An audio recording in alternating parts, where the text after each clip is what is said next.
Hello students, আমার নতুন YouTube channel নিউট্রিএডে তোমাদের সবাইকে স্বাগত জানাই। এটি আমার ইউটিউব চ্যানেলের প্রথম ভিডিও।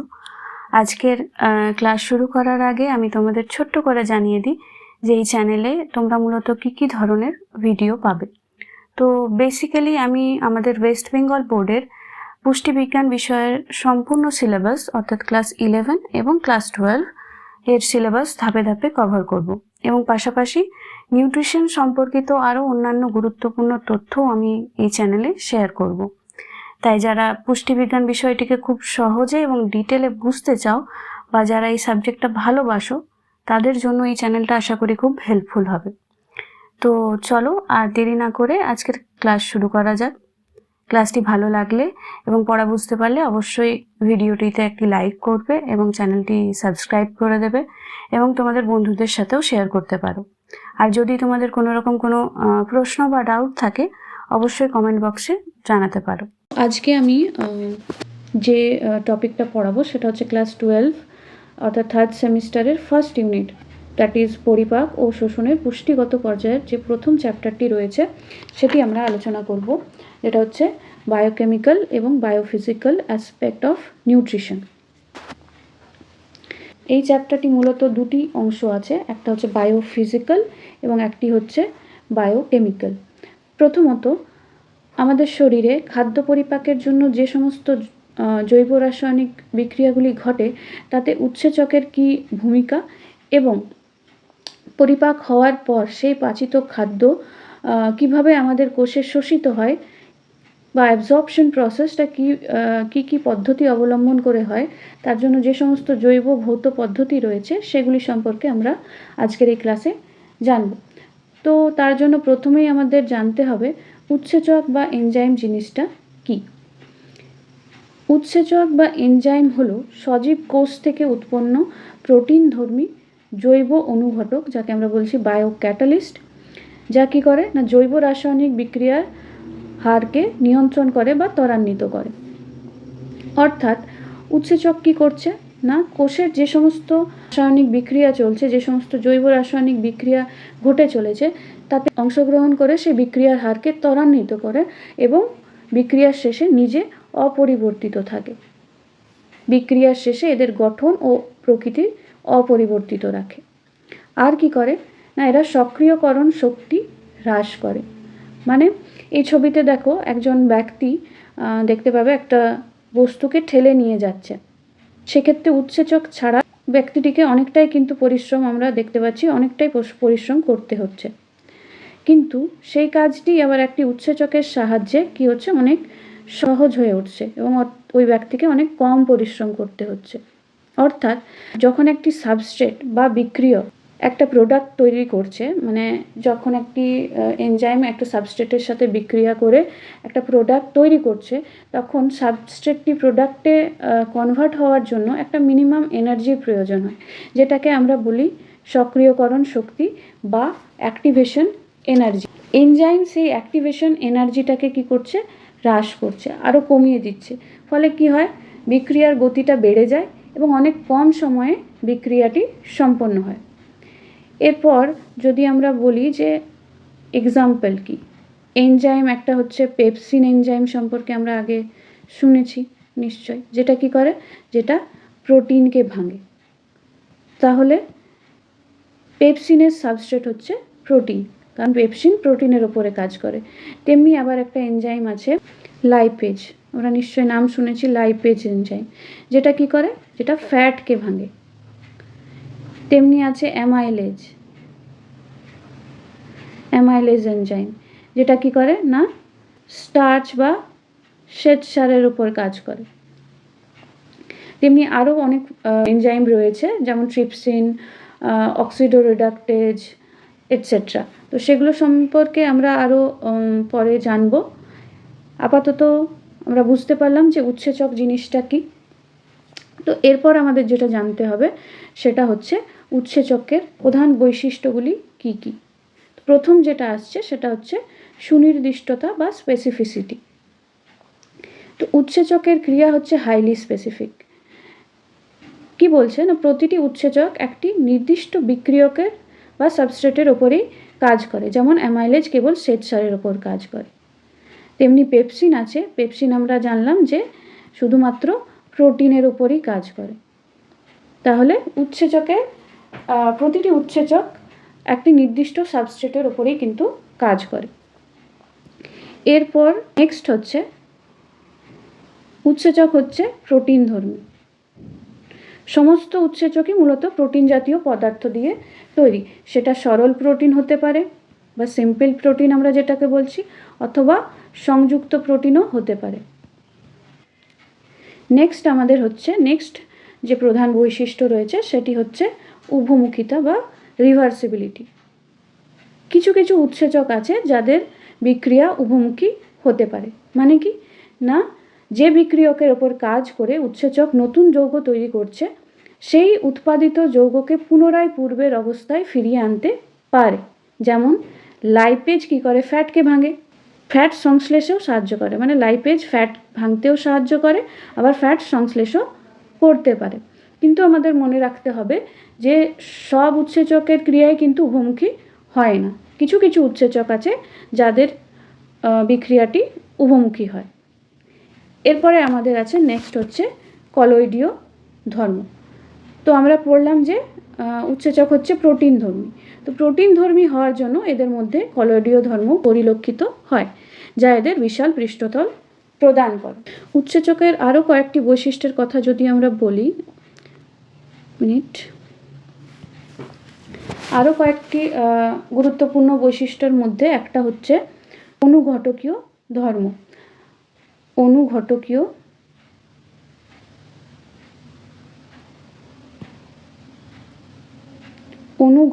ধর্ম, এটা কি হয় না, উৎসেচক জৈব অনুঘটক রূপে কাজ করে। এটা আমরা সংজ্ঞা পড়ার সময় পড়লাম যে উৎসেচক জৈব অনুঘটক বা বায়ো ক্যাটালিস্ট রূপে কাজ করে। তো আমরা কেন এটা বলছি না, এগুলি সজীব কোষ থেকে উৎপন্ন হয় এবং অনুঘটকের মতো এরা জৈব রাসায়নিক বিক্রিয়ায় অংশগ্রহণ করে এবং বিক্রিয়ার হারকে ত্বরান্বিত করে এবং বিক্রিয়ার শেষে নিজে অপরিবর্তিত থাকে, নিজের গঠন বা প্রকৃতির কোনো রকম পরিবর্তন ঘটায় না। সেই জন্য উৎসেচকের অনুঘটকীয় ধর্ম আমরা দেখতে পাই। নেক্সট আমাদের হচ্ছে দ্রাব্যতা বা সলিউবিলিটি। তো এরা উৎসেচক সাধারণত জল, গ্লিসারিন, অ্যালকোহল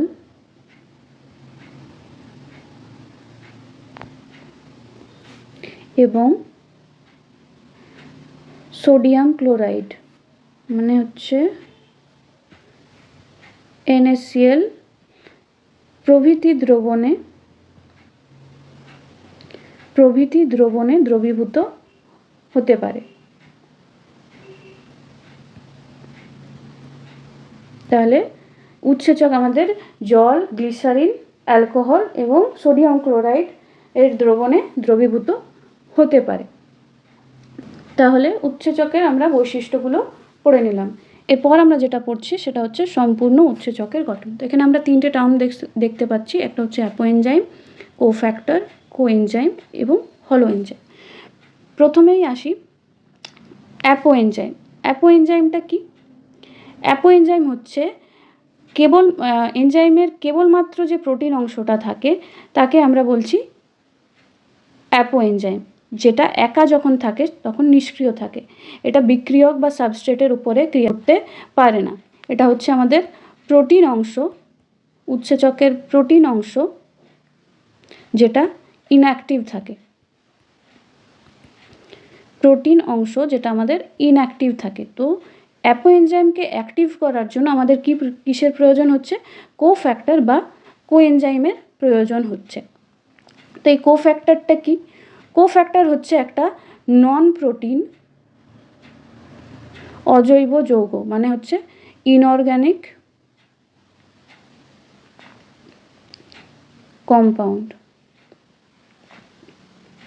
বা কি হতে পারে? ধাতব আয়ন বা মেটাল আয়নস হতে পারে। তাহলে কোফ্যাক্টর হচ্ছে নন প্রোটিন ইনঅর্গানিক কম্পাউন্ডস বা মেটাল আয়ন্স, যেগুলো কী করে এনজাইমের সাথে আবদ্ধ হয়ে এনজাইমের সক্রিয়করণে এবং এনজাইমের যে কার্যকারিতা সেটা বৃদ্ধি করতে সাহায্য করে। তাহলে কোফ্যাক্টর হয়ে গেল। এরপরে হচ্ছে কোএনজাইম। কোএনজাইমটা কি? কোএনজাইম হচ্ছে জটিল জৈব অণু, যে সকল জটিল জৈব অণু নির্দিষ্ট একটা এনজাইমের সঙ্গে আবদ্ধ হয়ে ওই এনজাইমের অনুঘটন সক্রিয়তা প্রদর্শনে সাহায্য করে বা সম্পূর্ণ এনজাইমে পরিণত করতে সাহায্য করে।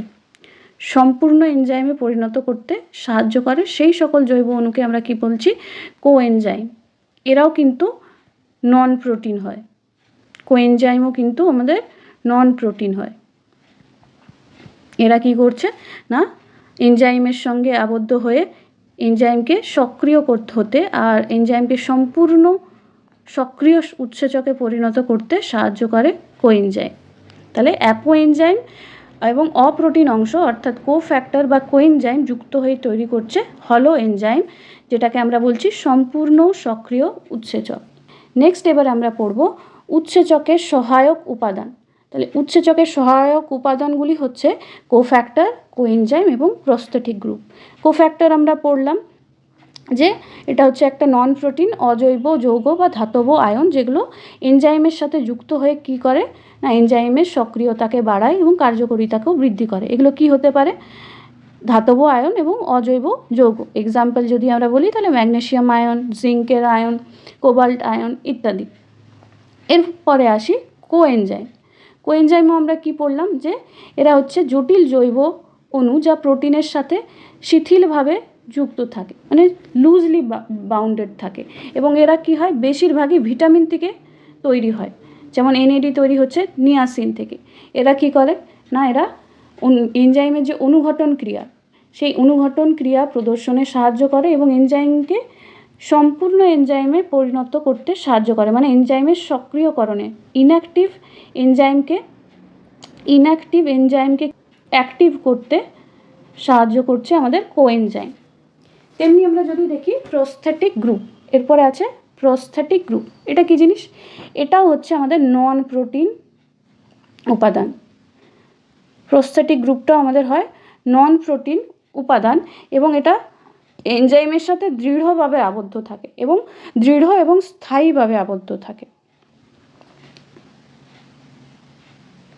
স্থায়ীভাবে আবদ্ধ থাকে মানে এদেরকে সহজে আলাদা করা যায় না, মানে প্রস্থেটিক গ্রুপকে সহজে এনজাইমের থেকে আলাদা করা যায় না। এর যদি আমরা এক্সাম্পল দেখি তাহলে হবে এফএডি মানে ফ্লেভিন এডিনিন ডাইনিউক্লিওটাইড, এটাকে আমরা বলতে পারি প্রস্থেটিক গ্রুপ। এরপর চলে আসি আমাদের কর্মপদ্ধতি ও সক্রিয় স্থান কাকে বলে। কর্মপদ্ধতি মানে উৎসেচক কিভাবে কাজ করছে এবং উৎসেচকের সক্রিয় স্থানটা কী। তো উৎসেচকের সক্রিয় স্থান হচ্ছে উৎসেচকের উপরিতলে কিছু স্থান থাকে যেখানে এসে আমাদের সাবস্ট্রেট যুক্ত হয়। সাবস্ট্রেট বা বিক্রিয়ক যেটাকে আমরা বলি সেটা এসে এনজাইমের যে স্থানে যুক্ত হয় তাকে আমরা কি বলে থাকি? সক্রিয় স্থান বা অ্যাক্টিভ সাইট। এরপর চলে আসি এনজাইম কাজ কিভাবে করে। তো এখানে আমরা একটা ছবি দেখতে পাচ্ছি, এখানে এই গ্রিন কালারের যেটা রয়েছে সেটা হচ্ছে আমাদের কি এনজাইম, এবং এখানে অরেঞ্জ কালারের একটা অংশ দেখতে পাচ্ছি সেটা হচ্ছে সাবস্ট্রেট। এনজাইমকে আমরা ই দ্বারা ডিনোট করছি এবং সাবস্ট্রেটকে আমরা এস দ্বারা ডিনোট করছি। তো দেখো যে এনজাইমের এই জায়গাটাতে এসে সাবস্ট্রেটটা যুক্ত হবে, কারণ এর এনজাইমের যে সক্রিয় স্থান যেটাকে আমরা বলছি যেখানে এসে সাবস্ট্রেটটা যুক্ত হবে, এদের যে আকৃতিটা রয়েছে সেই আকৃতিটা আমরা দেখতে পাচ্ছি কিন্তু একে অপরের পরিপূরক। তো এখানে কি হয়, এনজাইমটা কিভাবে কাজ করে না এনজাইম সাবস্ট্রেটের সাথে আবদ্ধ হয়ে কাজ করে। এনজাইমটা কি করে সাবস্ট্রেটের সাথে আবদ্ধ হয় এবং কাজ করে। এই যে বিক্রিয়াটি এটা দুটি পর্যায়ে সংগঠিত হয়। প্রথম পর্যায়ে কি হয়, এনজাইম প্লাস সাবস্ট্রেট মানে উৎসেচক প্লাস বিক্রিয়ক এইটা মিলে কি তৈরি করে ইএস কমপ্লেক্স বা এনজাইম সাবস্ট্রেট কমপ্লেক্স। এবং দ্বিতীয় পর্যায়ে কি ঘটে না, এই এনজাইম সাবস্ট্রেট কমপ্লেক্স থেকে আমাদের কি হয়, প্রোডাক্ট তৈরি হয় বা বিক্রিয়াজাত পদার্থ তৈরি হয়। অর্থাৎ এখানে আমাদের এনজাইম নিজের অবস্থায় ফিরে আসে, কারণ আমরা জানি যে বিক্রিয়া শেষে এনজাইম অপরিবর্তিত থাকে। তাহলে নিজের জায়গায় ফিরে এসছে এবং কি তৈরি হয়, আমাদের প্রোডাক্ট বা বিক্রিয়াজাত পদার্থ তৈরি হচ্ছে। তাহলে এইভাবে আমাদের উৎসেচক কাজ করছে। এই যে সমীকরণটা আমরা পেলাম, এই সমীকরণটা হচ্ছে উৎসেচকের কার্যপদ্ধতিকে বর্ণনা করা হয়। আমাদের এই সমীকরণের সাহায্যে উৎসেচকের কার্যপদ্ধতিটা বর্ণনা করা হয়। এরপরে আমরা দেখতে পাচ্ছি দুটো মতবাদ রয়েছে, একটা হচ্ছে ইনডিউসড ফিড মতবাদ আর একটা হচ্ছে তালাচাবি মতবাদ। এই দুটোই তোমাদেরকে পড়তে হবে। তো প্রথমেই আসি তালাচাবি মতবাদটা সম্পর্কে। তো এই তালাচাবি মতবাদটি বিজ্ঞানী এমিল ফিশার 1894 খ্রিস্টাব্দে উৎসেচকের কার্যপদ্ধতি ব্যাখ্যা করার জন্য উৎসেচক এবং যৌগ অর্থাৎ সাবস্ট্রেটকে তালা এবং চাবির সাথে তুলনা করেন। অর্থাৎ উৎসেচক এবং সাবস্ট্রেটের মধ্যে যে কার্যগত সম্পর্ক সেটা হলো তালা চাবির সম্পর্কের অনুরূপ। তালা এবং চাবি যেভাবে কাজ করে, উৎসেচক এবং সাবস্ট্রেটও সেইভাবে কাজ করে। তো এই মতবাদের যে মূল বক্তব্য সেটা কি হলো না, একটি নির্দিষ্ট উৎসেচক কেবলমাত্র একটি নির্দিষ্ট যৌগের উপরই ক্রিয়া করতে পারবে। কি বললাম, একটি নির্দিষ্ট উৎসেচক কেবলমাত্র নির্দিষ্ট সাবস্ট্রেট বা বিক্রিয়ক এর উপরই ক্রিয়া করতে পারবে। এটা হচ্ছে আমাদের তালা চাবি মেথডের মূল বক্তব্য। আর কি বলছে না, উৎসেচকের গঠনে উপস্থিত ত্রিমাত্রিক সক্রিয় স্থানের পরিপূরক গঠনযুক্ত যৌগই কেবলমাত্র ওই স্থানে আবদ্ধ হতে পারে এবং ইএস কমপ্লেক্স গঠন করতে পারে। মানে একদম তালার সঙ্গে নির্দিষ্ট চাবি যেরকম খাপ খেয়ে যায়, মানে একটা তালার জন্য একটা নির্দিষ্ট চাবিই থাকে, ঠিক এক্ষেত্রেও কি বলছে, উৎসেচকের যে সক্রিয় স্থানটার গঠন রয়েছে, যে ত্রিমাত্রিক গঠন রয়েছে, তার পরিপূরক গঠনযুক্ত, এখানে আমরা সাবস্ট্রেটটা দেখতে পাচ্ছি, একদম তার পরিপূরক গঠনযুক্ত সেই খালি এখানে যুক্ত হয়ে একটা ইএস কমপ্লেক্স গঠন করতে পারে। একদম ঠিক যেরকম একটা নির্দিষ্ট তালার জন্য একটা নির্দিষ্ট চাবি থাকে, আমরা অন্য চাবি দিয়ে খুলতে পারি না, ঠিক সেইভাবে এখানে কি হচ্ছে না, একটা পরিপূরক গঠনযুক্ত সাবস্ট্রেটই কিন্তু এনজাইমে যুক্ত হতে পারে। ওকে, এরপরে আমরা আসি ইনডিউসড ফিড থিওরি বা প্রণোদিত যৌগ মতবাদ। ইনডিউসড ফিড থিওরি বা প্রণোদিত যৌগ মতবাদ, এই মতবাদের প্রবক্তা হলেন ড্যানিয়েল কোসল্যান্ড, যিনি 1958 খ্রিস্টাব্দে এই মতবাদটি প্রবর্তন করেন।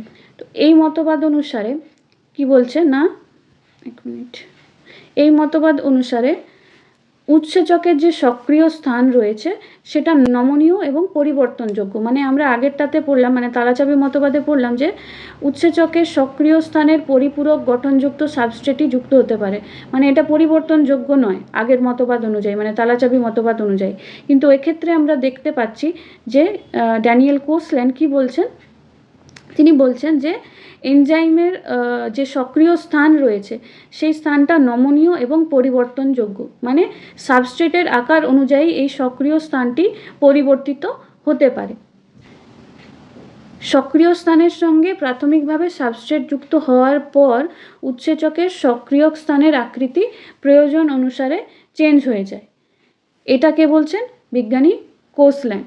তার মত অনুসারে সক্রিয় স্থানের দুটো অংশ থাকে, সক্রিয় স্থানের দুটো অংশ থাকে, একটা হচ্ছে, একটাকে আমরা বলি বাট্রেসিং গ্রুপ বাট্রেসিং গ্রুপ, যেটা কি করে না সাবস্ট্রেটকে ধরে রাখে, সাবস্ট্রেটকে ধরে রাখে। আরেকটা রয়েছে, আরেকটা অংশ যেটাকে আমরা বলছি ক্যাটালাইটিক গ্রুপ। কি বলছি? ক্যাটালাইটিক গ্রুপ, যেটা কি করে না এটা সাবস্ট্রেটের যে বন্ডগুলো রয়েছে সেটাকে দুর্বল করে এবং বিক্রিয়াজাত পদার্থে রূপান্তরিত করতে সাহায্য করে। কে? এই ক্যাটালাইটিক গ্রুপ। তাহলে বোঝা গেল, একটা হচ্ছে বাট্রেসিং গ্রুপ, একটা হচ্ছে ক্যাটালাইটিক গ্রুপ। বাট্রেসিং গ্রুপ সাবস্ট্রেটকে ধরে রাখে এবং ক্যাটালাইটিক গ্রুপ কী করে না সাবস্ট্রেটের যে বন্ডগুলি রয়েছে সেটাকে দুর্বল করে এবং বিক্রিয়ালব্ধ পদার্থ তৈরিতে সাহায্য করে। এই হয়ে গেল আমাদের কার্যপদ্ধতি। এবং সক্রিয় স্থান সম্পর্কেও আমরা জানলাম এবং কার্যপদ্ধতির সম্পর্কে যে মতবাদগুলি রয়েছে সেগুলিও আমরা জানলাম।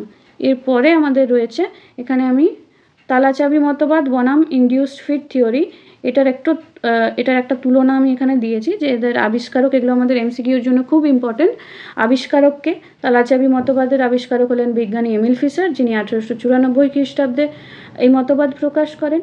আর ইনডিউসড ফিট থিওরির প্রবক্তা হলেন বিজ্ঞানী ড্যানিয়েল কোসল্যান্ড, যিনি 1958 সালে এই মতবাদ প্রবর্তন করেন। এক্ষেত্রে সক্রিয় স্থানের প্রকৃতি, তালাচাবি মতবাদের ক্ষেত্রে সক্রিয় স্থানের প্রকৃতি রিজিড হয় এবং বিক্রিয়কের উপস্থিতিতে আকার বদলায় না। কিন্তু অপরদিকে আমরা যদি দেখি ইনডিউসড ফিট থিওরিতে, সেক্ষেত্রে সক্রিয় স্থানের প্রকৃতি হয় ফ্লেক্সিবল বা নমনীয় এবং প্রয়োজন অনুসারে আকার পরিবর্তিত হতে পারে। ক্যাটালাইটিক গ্রুপ আমরা দেখতে পাই শুধুমাত্র ইনডিউসড ফিট থিওরিতে। আমরা ক্যাটালাইটিক গ্রুপের উপস্থিতি লক্ষ্য করতে পারি, যেটা কি করে না বিক্রিয়কের যে বন্ডগুলো রয়েছে বা সাবস্ট্রেটের যে বন্ডগুলো রয়েছে সেটাকে দুর্বল করে ভাঙতে সাহায্য করে। আর তালাচাবি মতবাদের ক্ষেত্রে আমরা সেরকম কোনো ক্যাটালাইটিক গ্রুপের উপস্থিতি লক্ষ্য করি না বা দেখতে পাই না। এরপরে আমরা যেটা পড়ব সেটা হচ্ছে উৎসেচকের শ্রেণীবিন্যাস। এখানে আমরা দেখতে পাচ্ছি দ্য ওথ লিল ক্লাসিফিকেশন, তো এই যে ক্লাসিফিকেশনটা এটা দিয়েছে IUBMB, অর্থাৎ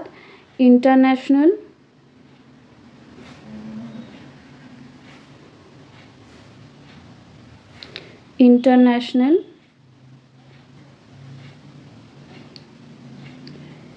ইউনিয়ন অফ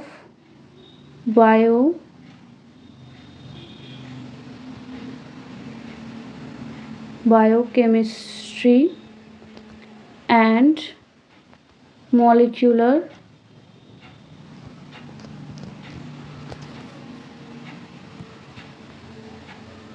biology। IUBMB এর নিয়ম অনুসারে আমাদের এই OTHLIL ক্লাসিফিকেশন করা হয়েছে।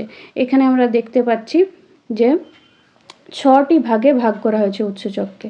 আমরা যদি এখানে দেখি, এখানে 6টি ভাগ আমরা দেখতে পাচ্ছি। প্রথম যেটা হচ্ছে সেটা হচ্ছে কি অক্সিডো রিডাকটেজ এনজাইম। আমরা এখানে যদি ক্লাসিফিকেশনটা দেখি তাহলে প্রত্যেকটা যে এখানে উৎসেচকের ভাগ আছে তার যে ইনিশিয়াল, সেই ইনিশিয়াল নিয়ে এই ক্লাসিফিকেশনটার নামকরণ করা হয়েছে OTHLIL। প্রথম যেটা হচ্ছে সেটা হচ্ছে অক্সিডো রিডাকটেজ, যা কী করে না অক্সিডেশন এবং রিডাকশন বিক্রিয়ায় অংশগ্রহণ করে। এরা ইলেকট্রন পরিবহন এবং অক্সিডেশন রিডাকশন বিক্রিয়ায় অংশগ্রহণ করে। যদি আমরা এক্সাম্পল বলি তাহলে কি হবে, অক্সিডেজ এনজাইম, আর হতে পারে ডিহাইড্রোজিনেজ এনজাইম,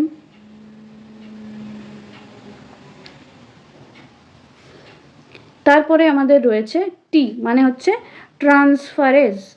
আমরা নাম থেকেই বুঝতে পারছি ট্রান্সফারেজ মানে স্থানান্তর করতে সাহায্য করে। তো ট্রান্সফারেজ এনজাইমগুলো কি করে না কার্যকরী গ্রুপ স্থানান্তর করে। এর যদি আমরা এক্সাম্পল দেখি তাহলে হবে গ্লুকোকাইনেজ এনজাইম একটা হতে পারে। আরেকটা হতে পারে পাইরুভেট কাইনেজ এনজাইম। তেমনি রয়েছে মিথাইল ট্রান্সফারেজ এনজাইম। এটা কি করছে না কার্যকরী মূলকে স্থানান্তরকরণে অংশগ্রহণ করে। এরপরে আসছে আমাদের এইচ মানে হচ্ছে হাইড্রোলেজ এনজাইম। এরা কি করে না আর্দ্র বিশ্লেষণ করে, মানে জলের উপস্থিতিতে কোনো জটিল যৌগকে ভেঙে সরল যৌগে পরিণত করে। এর এক্সাম্পল আমরা যদি দেখি তাহলে হচ্ছে ট্রিপসিন এনজাইম, ফসফেটেজ এনজাইম,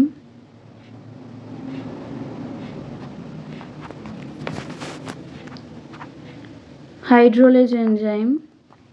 এগুলো কি করছে না আর্দ্র বিশ্লেষণ জাতীয় যে প্রক্রিয়াগুলি আছে, আর্দ্র বিশ্লেষণ, এটা এরকম রেপটা দেওয়া হয়নি, আর্দ্র বিশ্লেষণ জাতীয় প্রক্রিয়ায় অংশগ্রহণ করছে। এরপরে আসছে এলে আসছে আমাদের কি নেক্সট লাইগেজ এনজাইম। এরা কি করে লাইগেজ এনজাইম কি করে না এটিপি জাতীয় যৌগ থেকে শক্তি সংগ্রহ করে দুটি যৌগের মধ্যে নতুন বন্ধন তৈরি করে একটা নতুন যৌগ সৃষ্টি করে। তাহলে এটিপি ব্যবহার করে নতুন বন্ধন সৃষ্টি করে এবং একটা নতুন যৌগ সৃষ্টি করতে পারে। যেমন এক্সাম্পল হচ্ছে ডিএনএ লাইগেজ, তেমনি হচ্ছে থায়োকাইনেজ,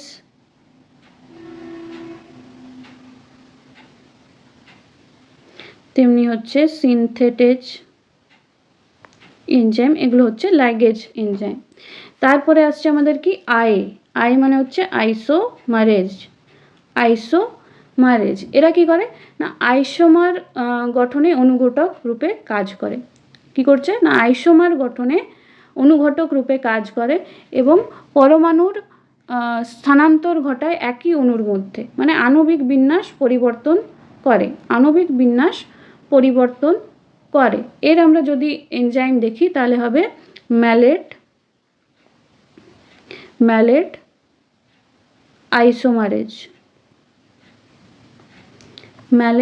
আইসোমারেজ, ফসফোহেক্সো আইসোমারেজ, আরেকটা হচ্ছে ফসফোহেক্সো আইসোমারেজ। তাহলে এই গেল হচ্ছে আমাদের আইসোমারেজ এনজাইম।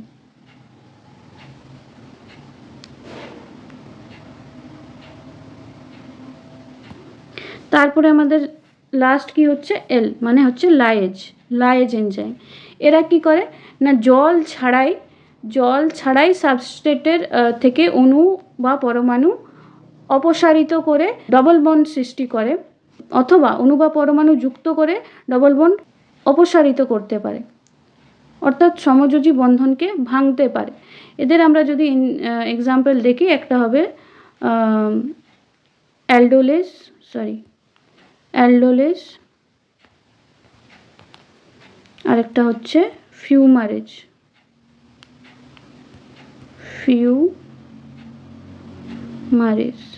এরা কি করে জল ছাড়াই সমযোজী বন্ধন ভেঙে নতুন যৌগ সৃষ্টি করতে পারে। তাহলে এই গেল আমাদের উৎসেচকের শ্রেণীবিন্যাস। এটা আমাদের হয় বিপাক্রিয়ার এবং বিক্রিয়ার প্রকৃতি অনুসারে, বিপাক্রিয়া এবং বিক্রিয়ার প্রকৃতি অনুসারে এই ক্লাসিফিকেশনটা আমাদের করা হয়ে থাকে। তাহলে আমরা নেক্সট যেটা দেখব সেটা হচ্ছে আমরা উৎসেচককে পাচন ক্রিয়ার উপর ভিত্তি করে আমরা উৎসেচকের আরেকটা শ্রেণীবিন্যাস করতে পারি। মানে উৎসেচকগুলো পাচন ক্রিয়ায় কি কি কাজ করে তার উপর ভিত্তি করে আমরা উৎসেচককে 3 ভাগে ভাগ করতে পারি। একটা হচ্ছে শর্করা ভঙ্গকারী বা অ্যামাইলোলাইটিক এনজাইম, আরেকটা হচ্ছে প্রোটিন ভঙ্গকারী বা যাকে আমরা বলছি প্রোটিওলাইটিক এনজাইম, এবং ফ্যাট ভঙ্গকারী বা লাইপোলাইটিক এনজাইম। তো শর্করা ভঙ্গকারী আমরা নাম থেকেই বুঝতে পারছি যে এরা কি করে না শর্করা জাতীয় খাদ্যকে ভেঙে সরল শর্করা উৎপন্ন করে। তো এর আমরা যদি এক্সাম্পল দেখি, টায়ালিন উৎসেচক, অ্যামাইলেজ উৎসেচক, মল্টেজ উৎসেচক, তেমনি সুক্রেজ আমরা পাই, সুক্রেজ এনজাইম আমরা পাই, হ্যাঁ না? তো এরা কি করে, শ্বেতসারকে মল্টোজে ভাঙে, দিয়ে অ্যাট লাস্ট গ্লুকোজে ভাঙে, এবং সেই গ্লুকোজ কি হয় আমাদের রক্তে শোষিত হয়ে বিভিন্ন কোষে পৌঁছায়। তারপরে আসছে আমাদের প্রোটিন ভঙ্গকারী উৎসেচক বা প্রোটিওলাইটিক এনজাইম, যেগুলো কি করে না প্রোটিনের উপর কাজ করে প্রোটিনকে ভেঙে সরল প্রোটিন বা অ্যামাইনো অ্যাসিড তৈরি করে। এক্সাম্পল যদি আমরা দেখি পেপসিন এবং ট্রিপসিন, এরা কি করে প্রোটিনকে প্রথমে পেপটনে ভাঙে, দিয়ে তারপরে সেখান থেকে অ্যামাইনো অ্যাসিড উৎপন্ন করে। এটা অ্যাসিড,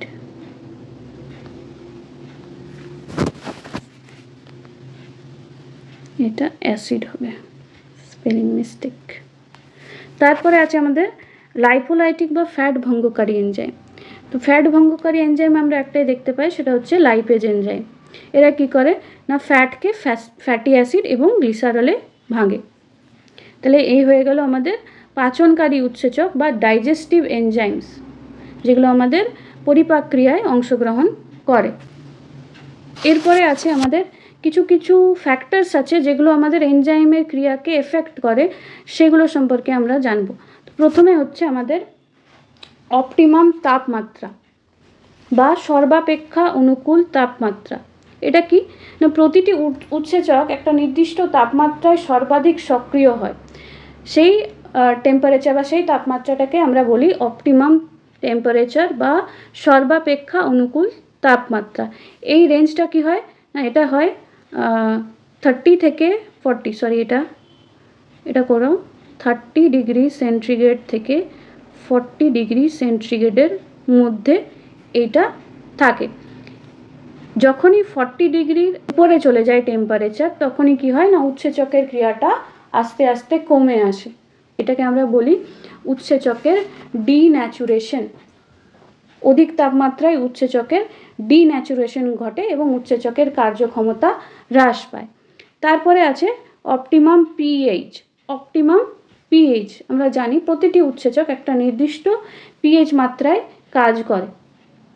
যেমন পাকস্থলীতে পেপসিন আম্লিক মাধ্যমে কাজ করে, এবং পেপসিনের পিএইচ যদি আমরা দেখি, যে পিএইচের পেপসিন সব থেকে ভালো কাজ করে সেটা হচ্ছে 2। তেমনি ট্রিপসিন এনজাইম আছে, ট্রিপসিন